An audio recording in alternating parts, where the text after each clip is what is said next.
नमस्कार, बुलेटिन लेकर मैं हूं आपके साथ संदीप निरंजन सरकार। सीएम नायब सिंह सैनी ने हर घर हर घड़ी पोर्टल को लॉन्च किया है। मुख्यमंत्री ने पोर्टल लॉन्च करते हुए कहा कि जींद की पावन धरा से हरियाली तीज के अवसर पर जो घोषणा की है वो ये पोर्टल पूरी करेगा और 50 लाख के करीब बीपीएल परिवारों को 500 रुपए में गैस सिलेंडर मुहैया कराएगा। साथ ही यशस्वी प्रधानमंत्री नरेंद्र मोदी के नेतृत्व में गरीबी अंत्योदय के जीवन को सुगम करना हमारा लक्ष्य है। इस पोर्टल के माध्यम से 500 रुपए से अधिक की जो भी राशि होगी वो प्रत्येक महीने लाभार्थी के खाते में डेबिट के माध्यम से सरकार वापस करेगी। उपभोक्ता को इस पोर्टल का एक एसएमएस के माध्यम से पंजीकरण कराना होगा। इस योजना पर हरियाणा सरकार 1500 करोड़ रुपए सालाना खर्च करेगी।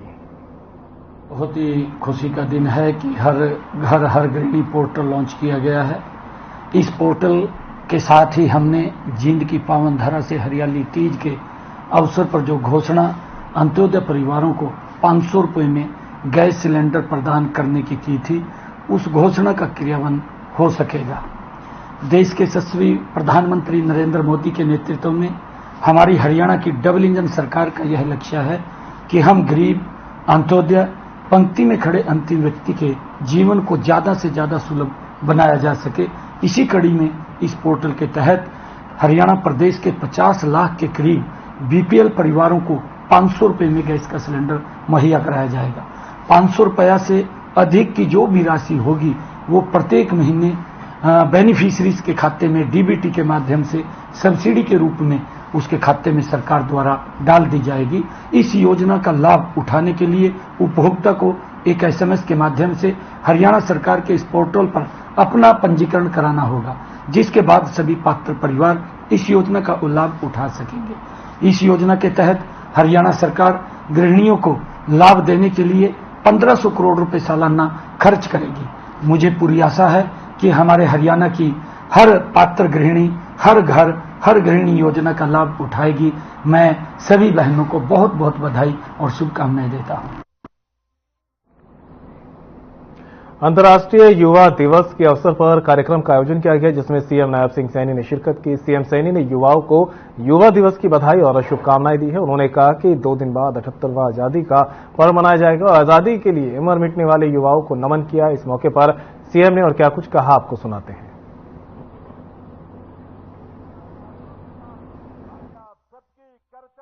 उद्योगों की जरूरत के अनुसार प्रशिक्षण के लिए उद्योगों के साथ एमओयू करने जैसे कारगर कदम उठाए हैं। मुझे ये बताते हुए खुशी हो रही है कि हमारा ये लक्ष्य है कि वर्ष 2030 तक मेरे राज्य का हर युवा हुनरमंद हो और वित्तीय रूप से समृद्ध हो। जब हम इस लक्ष्य को प्राप्त कर लेंगे तब हरियाणा संयुक्त राष्ट्र के वर्ष 2030 तक के सतत विकास लक्ष्यों को प्राप्त कर लेगा। मुझे ये भी खुशी है आप लोगों के बीच में बताते हुए कि हमने युवाओं के स्वाभिमान और उनकी योग्यता का सम्मान किया है। योग्यता के आधार के ऊपर हमारी सरकार ने पिछले दिनों 1,44,000 युवाओं को सरकारी नौकरी बिना पर्ची बिना खर्ची के हरियाणा सरकार के अंदर देने का काम ये हमारी सरकार ने किया है।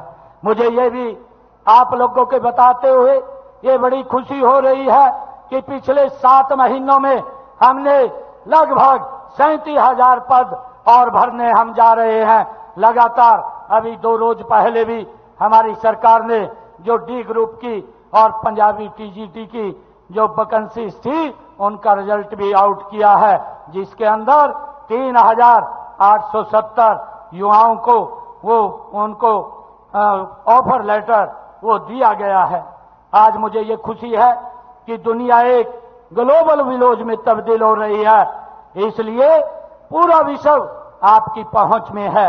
इस समय विदेश में रोजगार तलाश करने वाले युवाओं की संख्या काफी अधिक है, लेकिन ये युवा कई बार विदेश भेजने का झांसा देने वाले जालसाजों के जाल में फंस जाते हैं। हमने उन्हें विदेशों में शिक्षा व रोजगार दिलाने के लिए विदेश सहयोग मिशन विभाग बनाया है। विदेश विभाग में रोजगार के अवसर तलाशने वाले युवाओं के कॉलेज में ही निःशुल्क पासपोर्ट बनाए जा रहे हैं। अब तक हमारी सरकार ने 35,000 से अधिक युवाओं के पासपोर्ट हमने। तो वहीं सीएम नायब सिंह सैनी ने ओलंपिक कांस्य पदक विजेता अमन सहरावत से बात की है। उन्होंने वीडियो कॉल के जरिए अमन सहरावत को बधाई दी। सीएम ने कहा कि अमन ने अपने प्रदर्शन से देश का नाम रोशन किया है। बहुत बहुत हाँ, आपने गजब का काम किया है, आपको बधाई है। हरियाणा के नाम को ऊंचा किया आपको। आए वापिस अभी वहीं हैं? ना जी, 13 तारीख को मतलब परसों आएंगे सुबह जी। 13 तारीख को? हाँ जी। अच्छा, कहाँ है अभी? पेरिस में ही? पेरिस में जी, वो ओपनिंग क्लोजिंग सेरेमनी के लिए जा रही है। अच्छा, क्लोजिंग के लिए जा रहे हैं। हाँ जी। चलिए, बहुत बहुत बधाई है आपको। मिलते हैं, आइए आप मिलते हैं। हाँ जी। ठीक ठीक है। तो वहीं करनाल में मुख्यमंत्री नायब सैनी ने मीडिया को संबोधित किया। इस दौरान उन्होंने कहा कि विधानसभा चुनावों के लिए कार्यकर्ताओं की राय से टिकट का फैसला होगा। वहीं खिलाड़ियों के मुद्दे पर जवाब देते हुए सीएम सैनी ने कहा कि विपक्ष झूठ के सहारे चलता है। इसके साथ ही CM Saini PWD rest house पहुंचे, जहां उन्होंने कहा कि वो जो भी घोषणाएं करते हैं उनका ऐलान कैबिनेट की मोहर के बाद होता है। प्रदेश के 1,20,000 कर्मचारियों के लिए सरकार ने निर्णय लिया है। कांग्रेस के लोग कोर्ट में जाकर भर्तियां रोकने का काम करते हैं। वहीं प्रदेश में बढ़ रहे अपराध और रंगदारी की घटनाओं पर सीएम ने कहा कि ऐसे बदमाशों के खिलाफ सख्त एक्शन लिया जा रहा है। ऐसे बदमाश या तो प्रदेश छोड़ दें या सलाखों के पीछे होंगे।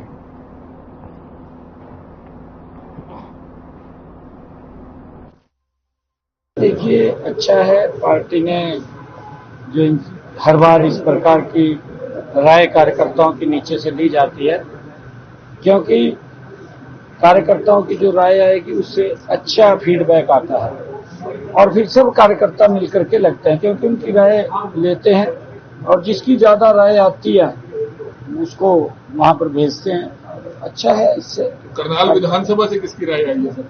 देखिए, मुझे मालूम नहीं है, वो कार्यकर्ताओं ने जो अपनी राय दी होगी तो उसका हम पालन करेंगे। तो लगता है कि खिलाड़ियों को लेकर जो राजनीति हो रही है, विनेश फोगाट को लेकर, कोई कह रहा है कि हम राज्यसभा भेजेंगे, कोई कह रहा है विधानसभा भेजेंगे, कोई कह रहा है हम कहीं और भेजेंगे।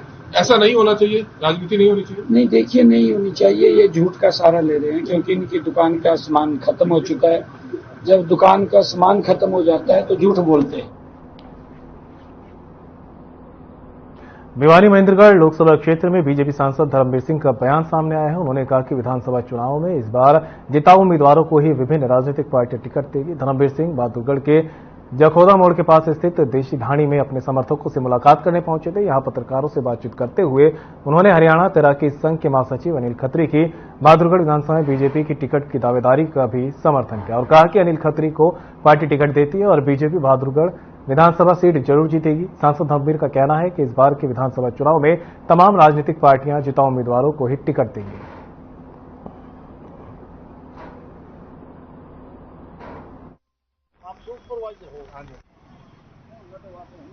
घोषणाएं जब यू करने लग रहा था फिर सरकार बदलने की क्या जरूरत है यार। अगर आप लोगों की घोषणाएं अगर सरकार मान रही है तो इससे अच्छा और संकेत क्या हो। तो इन घोषणाओं का कुछ फर्क पड़ेगा चुनाव परिणाम जो बता रहे हैं कि? देखो, चुनाव में तो लोग सच्चाई तो यही है कि इस देश प्रदेश का वोटर बहुत समझदार है। वो फैसला करता है ना, वो किसी जल से जुलूस के चक्कर में नहीं बदलता, मन नहीं बदलता। और मैं मानता हूं नेताओं से ज्यादा समझदार आज का वोटर वर्ग है।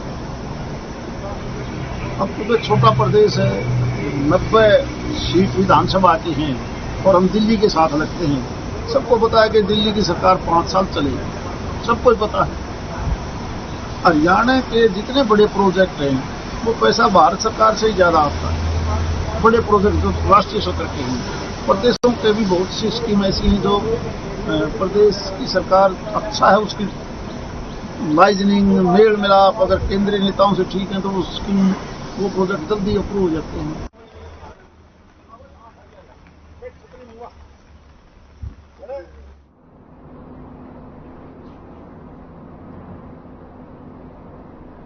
बीजेपी प्रदेश में होने वाले विधानसभा चुनाव के लिए पूरी तरह से तैयार है और प्रदेश में लगातार तीसरी बार बीजेपी की सरकार बनने जा रही है। दावा किया है रोहतक लोकसभा क्षेत्र से पूर्व सांसद अरविंद शर्मा ने।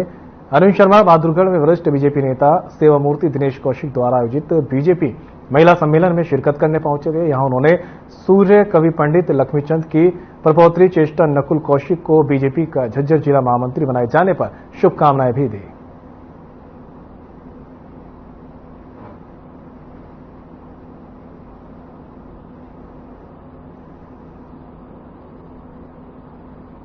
ये महिला सम्मान समारोह भारतीय जनता पार्टी में सबसे ज्यादा देश के अंदर किसी पार्टी में अगर महिलाओं का सम्मान है तो भारतीय जनता पार्टी है।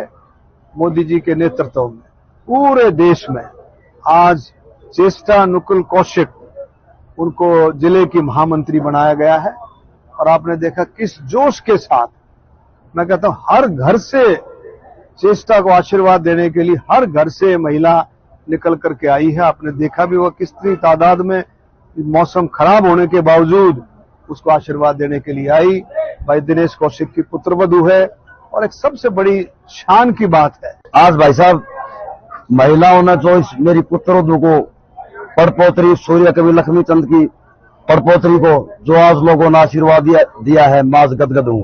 मेरे ख्याल में सारे हल्के से मेरे ख्याल में कम से कम 5 से 6 हजार महिला भाई साहब यहाँ पधारी है और मौसम खराब था, कम से कम 1 किलोमीटर टेंट लगाया था, पर भाई कहने वाला इतना आदमी अंदर था, इतना बाहर 2-3 गुना बाहर था और चौथा सा अंदर था। तो मैं सभी महिलाओं का, सभी नौजवान साथियों का, सभी बुजुर्गों का बहुत दिल से धन्यवाद करता हूं। तो आज मेरे को प्यार दिया ना, मैं इन लोगों का, इन महिलाओं, माताओं, बहनों का, मैं मातृशक्ति का मैं जो है शान नहीं बोलूंगा। मैं स्वतंत्रता दिवस से पहले बीजेपी कार्यकर्ताओं ने जिलाध्यक्ष नरेंद्र पटेल और बीजेपी अल्पसंख्यक मोर्चा के राष्ट्रीय उपाध्यक्ष एवं हरियाणा वक्फ बोर्ड के प्रशासक चौधरी जाकिर हुसैन पूर्व विधायक के नेतृत्व में नूंह विधानसभा की ऐतिहासिक और शानदार तिरंगा यात्रा निकाली। तिरंगा यात्रा में हजारों लोगों ने हिस्सा लेकर देश के वीर शहीदों को याद किया और देशभक्ति के गगनचुंबी नारों से पूरा शहर गूंज उठा। यात्रा महात्मा गांधी पार्क से शहीद पार्क नूंह तक निकाली गई। चौधरी जाकिर हुसैन ने कहा कि देश के प्रधानमंत्री नरेंद्र मोदी ने आजादी महोत्सव के रूप में स्वतंत्रता दिवस से पूर्व हर घर तिरंगा व तिरंगा यात्रा की महत्वपूर्ण मुहिम चलाई है, जिसे पूरे देश में मनाया जा रहा है। हरियाणा प्रदेश में भी मुख्यमंत्री नायब सिंह सैनी और प्रदेश अध्यक्ष मोहनलाल पटौली के नेतृत्व में आजादी का महोत्सव मनाया जा रहा है। इतिहास बहुत पुराना है। जब उन्होंने यहाँ पर बाबर ने जब देश का आक्रमण किया तो मेवात के शहीद राजा हसन खां मेवाती जी के नेतृत्व में 12,000 में घुड़सवारों ने अपनी जानों की शहादत दी और उनका डटकर मुकाबला किया। और उसके बाद भी चाहे किसी भी मुगल बादशाह की बात हो, चाहे और विदेशी आक्रमणकारी की बात हो, चाहे अंग्रेजों की बात हो, मेवात की छत्तीस बिरादरी ने कभी किसी के आगे घुटने नहीं टेके, इससे समझौता नहीं किया। अपनी जानों की कुर्बानी देकर अपने इस इलाके की स्वाधीनता को बनाए रखा। ऐसी शहादत पूरे देश में अद्वितीय है, बेमिसाल है।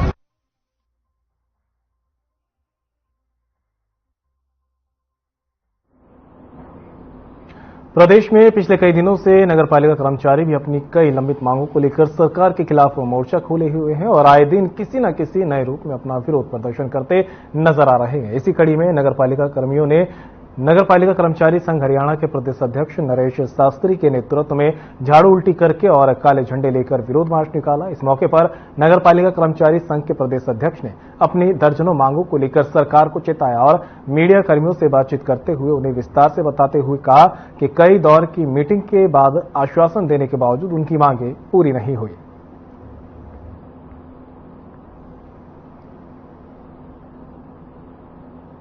ये टूल डाउन हड़ताल नहीं है। हरियाणा सरकार और संघ के बीच 7 अगस्त को वार्ता हुई थी और उस वार्ता में वैकेंट पोस्ट जो सफाई कर्मचारी सीवरमैनों की है उनको भर्ती प्रक्रिया के माध्यम से तुरंत पक्का करने का वायदा मंत्री सुभाष सुधार ने किया था। गुरुग्राम के 26 टर्मिनेट सफाई कर्मचारी नेताओं को बहाल करने का वायदा भी किया था। इसके अलावा समान काम समान वेतन 2017 से देने और फायर के कर्मचारियों की मांगों को निपटाने के लिए मुख्यमंत्री से बैठक करवाने का आश्वासन दिया था। कालांवाली में दिन दहाड़े 3 हथियारबंद लुटेरों ने मित्र बैंक के संचालक विपिन के पिता हंसराज से करीब 6,40,000 की नकदी लूटी और फरार हो गए।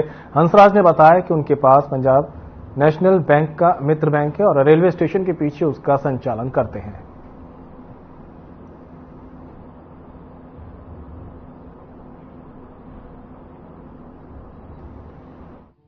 जी रानी मंडी हमारा पीएनबी का BCA केंद्र है जी। हम आज सोमवार को बैंक में कैश जमा करने जा रहे थे।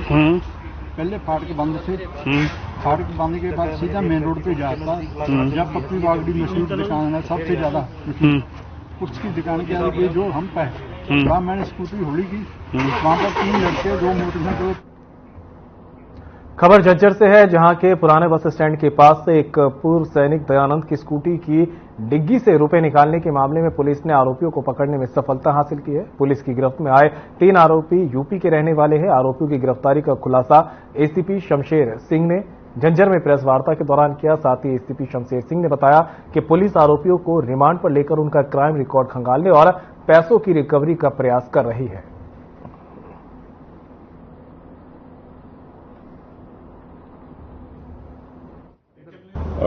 5 जुलाई 2024 को कुछ आरोपियों द्वारा एक जो झज्जर शहर का ही रहने वाला है तिलक नाम के व्यक्ति की एक्टिवा से 5 लाख रुपए चोरी कर लिए थे।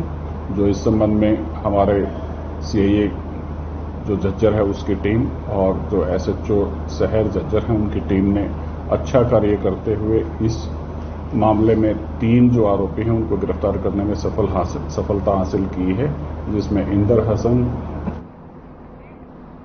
फरीदाबाद में इन दिनों पुलिस का खौफ बदमाशों में बिल्कुल भी नजर नहीं आ रहा है। इसका ताजा उदाहरण बल्लभगढ़ की विष्णु कॉलोनी में हुई वारदात से लगाया जा सकता है, जहां पर बदमाश खुलेआम आते हैं और दिन दहाड़े एक दुकानदार पर चाकू से हमला कर उसे घायल कर देते हैं और आसानी से मौके से फरार हो जाते हैं। तो वहीं मामले को 2 दिन हो जाने के बावजूद भी पुलिस अब तक आरोपियों की गिरफ्तारी नहीं कर पाई है। वहीं घटना को लेकर जानकारी देते हुए दुकान के मालिक तुषार ने बताया कि कुछ लोग बाइक पर सवार होकर आए थे और आते ही उसकी दुकान में घुसकर उसके ऊपर चाकू से हमला कर दिया और गले में रखे 10,000 रुपए भी लूटकर फरार हो गए।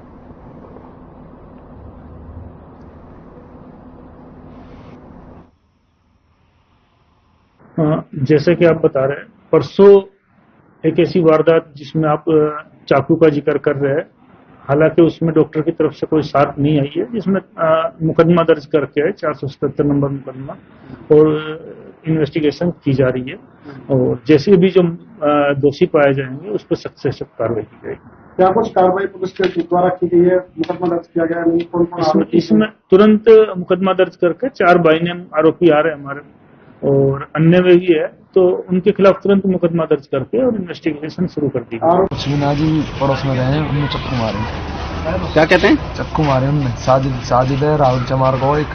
साजिद कौन है? साजिद है, वो बेनामी है। 3-4 जने और जिनके साथ उनको मैं जानता नहीं। क्या करते हैं ये? कुछ नहीं करते जी, ये बस गुंडागर्दी करते हैं। कहाँ रहता है साजिद? ये साजिद ये तुषार मेरा साला है। मैं और जीजा साले दोनों दुकान पे थे। हाँ। और हम कपड़े लगा रहे थे।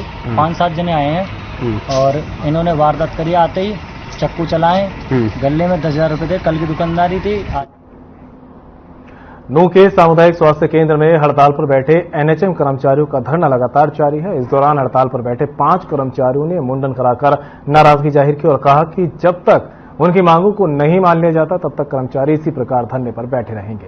हड़ताल पर बैठे कर्मचारियों का कहना है कि हड़ताल पर बैठे 5 कर्मचारियों ने मांगे न माने जाने को लेकर अपने सिल के बाल कटवाए हैं। यदि सरकार कर्मचारियों की मांगे नहीं मानती तो आने वाले दिनों में प्रदेश कार्यकारिणी के जो आदेश होंगे उन आदेशों के पालन करते हुए आगे कर्मचारी तैयार बैठे हैं। ये हमारे साथ ही आज 18वें दिन जो रोष प्रकट किया जा रहा है, ये हमारी सरकार के खिलाफ है, क्योंकि एनएचएम कर्मचारियों में रोष इतना भर चुका है। हम परेशान हो चुके हैं। जो आजकल सरकार टाइम देती है 1-2 दिन का, उसी रोष को प्रकट करते हुए आज हमारे साथियों ने मुंडन करवाया है। सरकार हमारे मतलब कोई भी मांगे ना मान नहीं रही है। काफी टाइम हो गया। हमेशा क्या होता है, वैसे आज कर देंगे कल कर देंगे, काफी टाइम हो गया। झूठा जांचा देते रहते हैं, लेकिन नहीं मान रहे। हमारी नए रेगुलाइजेशन है 7th पे 2021 में बोला था सीएम साहब ने, पर अभी तक लागू नहीं हुआ है। वही रोष प्रकट किया जा रहा है कि आज हमें ना 18 दिन हो गए हैं हड़ताल पे कंटिन्यू, लेकिन सरकार ने अभी तक हमारी कोई भी मांग। देखिए, जैसा कि आपके संज्ञान में है, हमारी हड़ताल को आज 18वां दिन है और हम अपने कई बार इस हड़ताल को हम आगे बढ़ा चुके हैं। तो अब हमारी जो राज्य कमेटी है और साझा मोर्चा है, उसके तहत आगे का शेड्यूल हमें दिया गया है और 6 दिन की हड़ताल हमने इस बार बढ़ाई है। हरियाणा के जिले फरीदाबाद में भी एनएचएम कर्मचारियों ने हड़ताल का 18वां का दिन है, लेकिन आज तक सरकार ने एनएचएम कर्मचारियों की हड़ताल को लेकर कर्मचारियों से मिलकर कोई भी आश्वासन नहीं दिया, जिसके चलते एनएचएम कर्मचारियों की नाराजगी सरकार के प्रति बनी हुई है। एनएचएम कर्मचारियों ने फरीदाबाद के बादशाह खान सिविल अस्पताल में सरकार के प्रति जोरदार प्रदर्शन करते हुए मुंडन कराया। इस मौके पर मुंडन करने वाले कर्मचारियों ने बताया कि उनकी सरकार से महज 2 ही मांगे जिन्हें सरकार पूरा नहीं कर रही।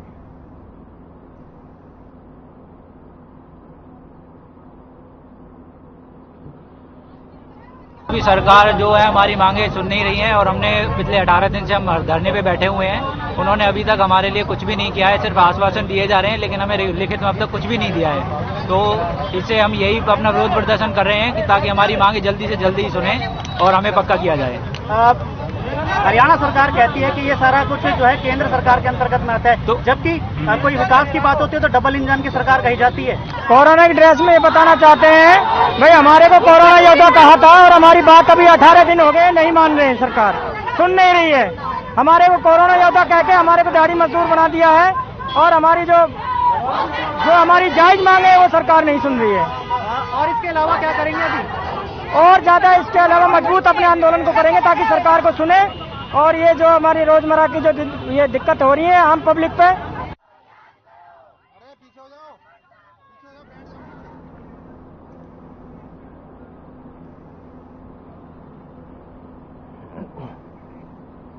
कालांवाली में लोगों ने नगरपालिका के सामने प्रदर्शन किया। स्थानीय लोगों का कहना है कि पिछले 6 महीने से ठेकेदार सड़क नहीं बनवा रहा, जिसके कारण उन्हें परेशानी का सामना करना पड़ रहा है। इसी को लेकर वार्ड नंबर 2, 3, 4 के लोगों ने जमकर प्रदर्शन किया है। तो तस्वीरें देख सकते हैं कालांवाली की, जहां पर लोगों ने प्रदर्शन किया है और आरोप यहां पर लगाए गए हैं। नगरपालिका के सामने प्रदर्शन करा है, जिसकी तस्वीरें भी सामने आई है।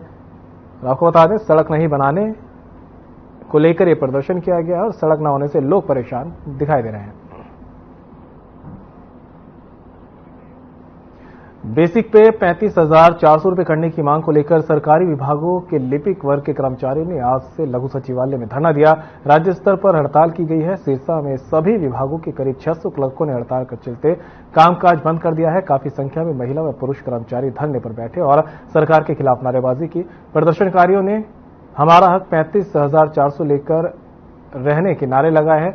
प्रदर्शनकारियों का कहना है कि जब तक उनकी मांगे पूरी नहीं होती तब तक सभी विभागों के लिपिक वर्ग के कर्मचारी हड़ताल पर रहेंगे और अब विभागीय कार्य नहीं करेंगे। कर्मचारियों के हड़ताल के चलते आम लोगों को परेशानियां झेलनी पड़ रही है। तो हमारी मांग, हमारी आवाज को सरकार तक पहुंचाने के लिए आए हैं। हमारी ये अभी 3 दिन की राज्य स्तरीय हड़ताल है, जो कि हर बोर्ड, निगम निकाय, हर विभाग के लिपिक वर्ग के कर्मचारी पूरे हरियाणा में एक साथ हड़ताल पर बैठे हैं। ये अभी तो 3 दिन की है। यदि फिर भी सरकार नहीं मानती, आगे से आगे आश्वासन देती है, तो इसको आंदोलन को और भी तेज कर दिया जाएगा। और मुख्य तौर पर क्या मांगे? मुख्य तौर पर हमारी सिर्फ एक ही मांग है सर, 35,400। और जो सरकार ने पिछले साल वादा खिलाफी करी, उस वादे को अपने पूरा करे, 22 दिन की छुट्टियों वाला। और हमारी मांग एक जायज मांग है 35,400। हम हमारे हक का पैसा मांग रहे हैं। हम कोई मतलब जायज मांग नहीं है हमारी। हमारे से जो काम लिया जाता है, जो रिस्पॉन्सिबिलिटीज है, हम उसके अनुसार वेतन मांग रहे हैं, क्योंकि सरकार। और फिलहाल बुलेटिन मेरे साथ इतना ही। दीजिए इजाजत। नमस्कार।